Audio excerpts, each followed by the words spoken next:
6h14, soyez les bienvenus si vous nous rejoignez sur RMC ou RMC Découverte, le canal 24 de la TNT. Bonjour Barthélémy Bolo. Bonjour Raphaël. Ça va bien ce matin? Oui, je vais très très bien, merci beaucoup. Dites-moi, qu'est-ce qui se passe? Le gouvernement a l'air de réfléchir à baisser l'impôt sur les sociétés? Ouais, c'est une information du journal Le Figaro publiée ce matin. Aujourd'hui, le taux d'impôt sur les sociétés, c'est 33% pour les PME. Et le gouvernement, justement, réfléchit à la baisser à 28%. Ce serait une baisse de 5 points. C'est assez important. Ce serait une mesure qui coûterait 400 millions d'euros. En fait, c'est la dernière étape du pacte de responsabilité. François Hollande avait déjà évoqué un peu le fait de cibler cette dernière étape sur les petites et moyennes entreprises. Ce qu'il faut savoir, c'est qu'aujourd'hui, la France est championne d'Europe en matière de fiscalité sur les sociétés. Avec ce nouveau taux, elle retournerait dans la moyenne européenne et même serait en dessous de l'Allemagne. Je rappelle simplement, une PME, c'est moins de 250 salariés, moins de 50 millions d'euros de chiffre d'affaires et ça représente la quasi-totalité des entreprises en France. On va appeler la CGPME ce matin, voir ce qu'elle pense de cette proposition. Pour l'instant, c'est dans les cartons. À mon avis, ça va leur plaire à la CGPME. Mathieu, qu'est-ce qui se passe à Tourcoing? Viré pour 85 centimes d'euros. J'étais en train de parcourir encore cette affaire, 85 centimes d'euros. Stéphanie, c'est le nom qui lui a été donné dans l'article, c'est un nom d'emprunt, est en charge des caisses, vous savez, les caisses minutes, celles où vous passez vous-même vos achats. Donc elle a 6 caisses à surveiller, puis il y a une cliente qui l'appelle et qui lui demande d'enlever 2 paquets de pâtes sur les 4 qu'elle a déposés, d'enlever de la facture. Et à un moment où Stéphanie ne voit pas, cette cliente remet les paquets de pâtes dans son caddie, il repart avec, un agent de sécurité l'arrête, a bien vu ça, et lui demande de payer les 85 centimes en question. Tout se finit bien dans la journée pour Stéphanie, sauf que le lundi suivant, où elle arrive au boulot, on est au mois de juillet, le lundi suivant, elle apprend qu'elle est mise à pied, une mise à pied conservatoire de 11 jours, et puis qu'elle est convoquée à un entretien préalable à licenciement. Bouleversée, mon médecin m'a mise en arrêt maladie, dit-elle, le 28 juillet, elle apprend son licenciement pour faute grave. On parle de 85 centimes, elle est employée à temps partiel, maman de 3 enfants. La direction de ce Auchan City de Tourcoing répond qu'elle était de connivence, qu'il y a malversation, même si le responsable reconnaît que la réduction accordée était lamentable, 85 centimes. Ouais, et je crois que la CGT, c'est la CGT qui soutient Stéphanie et qui est en charge de l'affaire. Et je crois bien qu'ils vont aller au prud'homme. Ça va se poursuivre, évidemment, c'est pas du tout terminé cette affaire. 85 centimes d'euros quand même. Pour Auchan City, la direction de ce Auchan City, à partir du moment où la confiance est rompue, c'est un principe intangible, le contrat est rompu, la confiance est bannie. Voilà.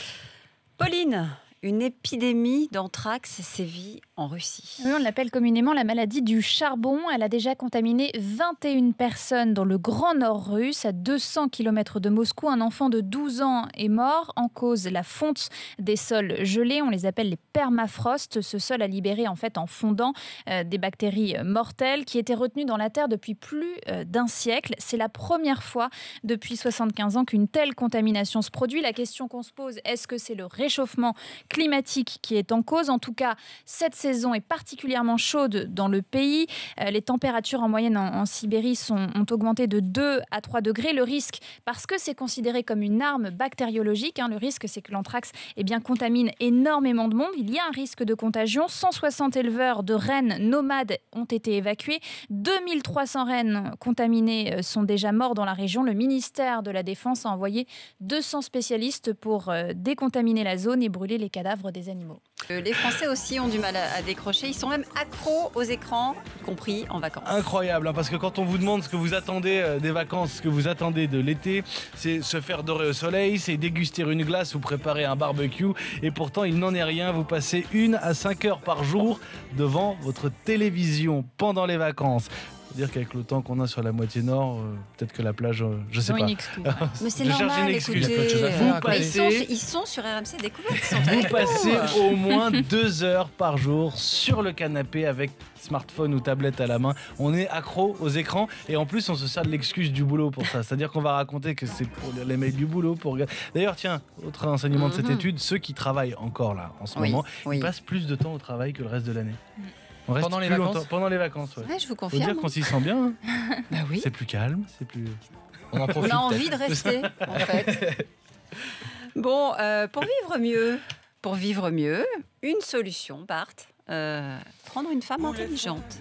Ouais, c'est... Oh, bah, qu'est-ce que c'est que ce ouais? Non, mais c'est parce que... Il assume pas. Non, mais parce que j'assume pas totalement en fait. Voilà, très simplement, c'est une étude très sérieuse. Voilà, c'est la caution scientifique. C'est une étude très sérieuse On vous demande de pas l'université d'assumer, hein. d'Aberdeen en Écosse. Donc, mesdames, pour rendre heureux les hommes, on vous demande de ne pas faire tapisserie et de ne pas avoir inventé le fil à couper le beurre. Merci d'être intelligente, s'il vous plaît. Car pourquoi? Très simplement, pour nous, cela nous permet de vivre plus longtemps, plus heureux. Et même, nous aurons moins de chances de développer la maladie d'Alzheimer ou d'autres démences séniles.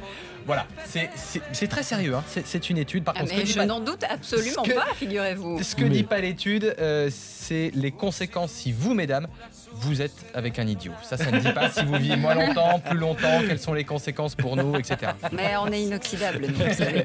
Chérie, je vais être un peu bébête les prochains mois. Mais c'est pour notre bonheur. Le mien, en tout cas. Les cornichons, c'est sans rapport, hein. Les cornichons Aucun. français sont de retour, Pauline. 20 ans qu'ils avaient disparu de la France. Et oui, on ne cultivait plus les cornichons en France. Alors, j'ai appris un mot ce matin, je l'assume. La cueillette du cornichon, le cornichon fait partie des cucurbitacées. Eh Voilà. oui. Joli. Et donc, oui, non, mais c'est voilà, j'ai réussi à le prononcer. Alors, pourquoi il n'existait plus en France? Enfin, il y avait quelques cultures, mais Vous c'était pas. cuisinez pas assez, Pauline. Vous connaîtriez les cucurbitacées. Oui, je ne connais. Bah, si, maintenant je sais, le melon, la pastèque, tout ça. Bon. Alors, les cornichons sont essentiellement cultivés en Asie pour des raisons de climat aussi, de main-d'œuvre, et notamment l'Inde. L'Inde produit 85% des cornichons que l'on mange aujourd'hui en France viennent d'Inde. Même les grandes marques sont installées là-bas, Amora, Maille.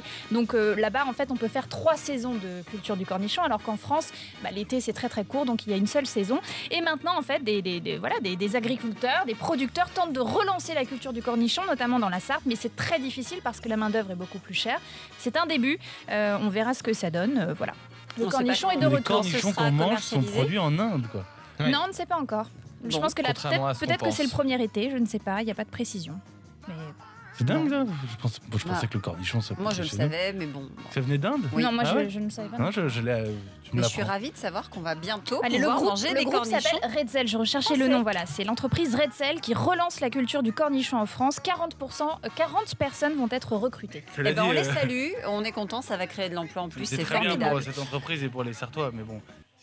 A priori, on Mais va pas regarder des arrêtez, cornichons mais indiens oui, pendant un oui, concert. oui, On en mange ça, une mais boîte qu'est-ce notre que colo vous à la êtes Sarthe. rabat-joie, oh là là. Bon, allez, on va prendre un peu l'air. Un peu de hauteur. Ah, oui, s'il vous plaît, Bart. Ce sera sans doute l'une des destinations tendance, allez, dans les mois qui viennent.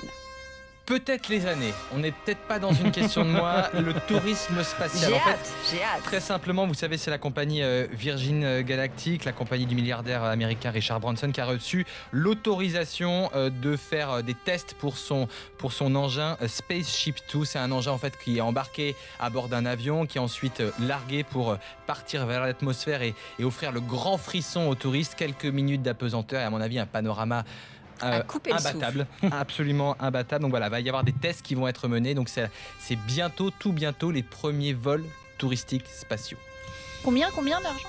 Il n'y a pas de... Combien le budget Bah de oui, le Spaceship billet, Two. elle veut partir, Pauline. Non, le crois que billet du c'est prix le du budget billet. d'une vie. C'est Le prix du billet, toi, tu veux Oui. dire. Ah, le ouais. prix du billet. Non, mais je crois qu'on était sur les 200 000, un truc Ouais, comme quelque ça. chose comme ça. C'est pas pensais si plus cher que ça, Bagatelle. entre guillemets. Très cher, entre mais- guillemets. Non, mais Ouais, on On va va faire une partir dans cagnotte, l'espace. Pauline. Oui, c'est hein, ça. vous voulez Comment on dit un financement participatif? Un crowdfunding. Cagnotte en ligne. 6h29 sur RMC.